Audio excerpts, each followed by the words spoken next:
Hello everyone, কেমন আছো তোমরা সবাই? আশা করি ভালো আছো। আমিও কিন্তু বেশ ভালো আছি। তো চলো তোমাদেরকে সাথে নিয়ে আরও আরেকটি নতুন ব্লগস ভিডিও স্টার্ট করি। তো তোমরা সবাই কেমন আছো অবশ্যই আমাকে কমেন্টে জানিও। আমরা কিন্তু বেশ ভালো আছি। নতুন আরও আরেকটা ব্লগ স্টার্ট করি তোমাদেরকে সাথে নিয়ে। তো আজকে সকালবেলা থেকে না একটু কাজের ব্যস্ততা ছিল আর কি, সেই জন্য ভিডিওটা স্টার্ট করাই হয়ে উঠছিল না। তার জন্য দুপুরবেলা ভিডিও স্টার্ট করলাম। আর এই যে পুকুন কিন্তু পাশে ঘুমাচ্ছে আর আমি স্নান টান করে চলে এসেছি। একটু সিঁদুর টুদুর পরে নিলাম, আর সিঁদুরটা নাক ভর্তি হয়ে সিঁদুর পড়লো, তার জন্য একটু হাওয়া দিয়ে সিঁদুরটাকে উড়িয়ে দিলাম। আর এই যে দেখো হঠাৎ করে থমকে গেলাম, কেন বলো তো? পুকুন পাশে ঘুমাচ্ছে তো আওয়াজ করা যাবে না। আর ঘুমন্ত অবস্থায় নাকি বাচ্চাদের ছবি বা ভিডিও কোনো কিছুই তুলতে নেই, তবু তোমাদেরকে একটু শেয়ার করলাম।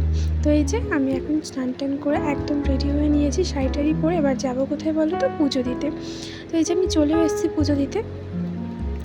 আর আমার না ফুল দিয়ে সাজিয়ে সুন্দর করে পুজো দিতে ভীষণ ভালো লাগে।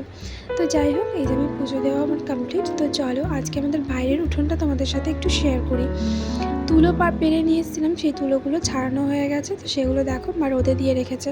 আর এগুলো না নেট দিয়ে ঢাকা দিয়ে রাখতে হয়, নাহলে হাওয়াতে সব উড়ে চলে যাবে। তো এই দেখো কত তুলো হয়েছে।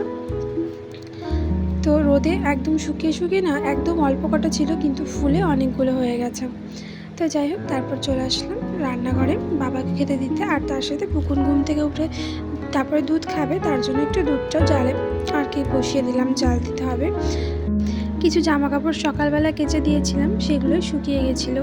তো সেগুলো তুলে এনে ভাঁজ করে রাখলাম। জানো তো, আলমারি শোকেস যত বড় বড় জামা কাপড় রাখার জায়গা থাকুক না কেন, এরকম একটা জড়ো করে রাখার চেয়ার কিন্তু প্রত্যেকটা বাঙালির ঘরে মনে হয় আছে। তো যাই হোক, আমার কিন্তু এই চেয়ারটা সবসময় থাকে। এই চেয়ারের মধ্যে জামা কাপড় খুব কম টাইমে দেখা যায় জামা কাপড় নেই, সবসময় কোনো না কোনো একটা জামা কাপড় এই চেয়ারের মধ্যে কিন্তু দেখাই যায়। তো যাই হোক, কথা বলতে বলতে আমার কাজ তো কমপ্লিট। তারপরে ঘরটা ঝাড় দিয়ে নিলাম। আর তারপরে না আমি একটু খেয়ে নিলাম, কেননা মা বললো পুকুন উঠে গেলে আবার পুকুনকে খাওয়াতে হবে, তাই ও ঘুমাচ্ছে, তুমি আগে একটু খেয়ে নাও। আচ্ছা, কার কার শাশুড়ি মা এরকমভাবে যত্ন করে একটু বলো তো? আমার শাশুড়ি মা কিন্তু এরকমভাবেই বৌমাদের যত্ন করে। তো যাই হোক, এই যে পুকুন আমার ঘুম থেকে উঠে গেছে, খেয়ে দিয়ে একদম রেডি, স্কুল মাঠে যাবে, একটু খেলবে। আর এই যে ওর হাতের ছোট্ট গাড়িটা দেখছো, এটা কিন্তু নিজে পছন্দ করে মেলা থেকে কিনে নিয়ে এসছে। তো যাই হোক, পুকুনকে রেডি করিয়ে দেবো। মা দাঁড়িয়ে আছে, মা নিয়ে যাবে ওকে একটু ঘুরতে। আর ও চুপচাপ রেডি হয়ে নিচ্ছে। তো যাই হোক, এই যে পুকুন গাড়িটা রেখে তো কোনো মতেই যাবে না, গাড়িটা নিয়ে যাবে।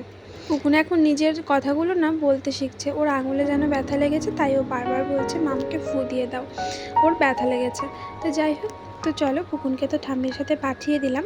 আর এই দেখো আকাশে মেঘ করেছে, তাই বাইরে উঠোনে এসে তুলোগুলো গুছিয়ে রাখলাম, ঘরে উঠিয়ে রাখলাম, যদি ভিজে যায়।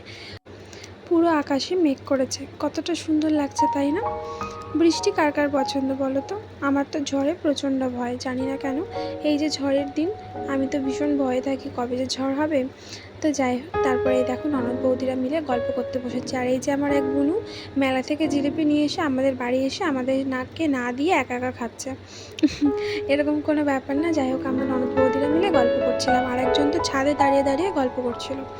তো যাই হোক, গল্পগুজব তো শেষ, এবার রাতের খাবার বানাতে হবে। আজকে বানাবো রুটি আর ছোলার ডাল।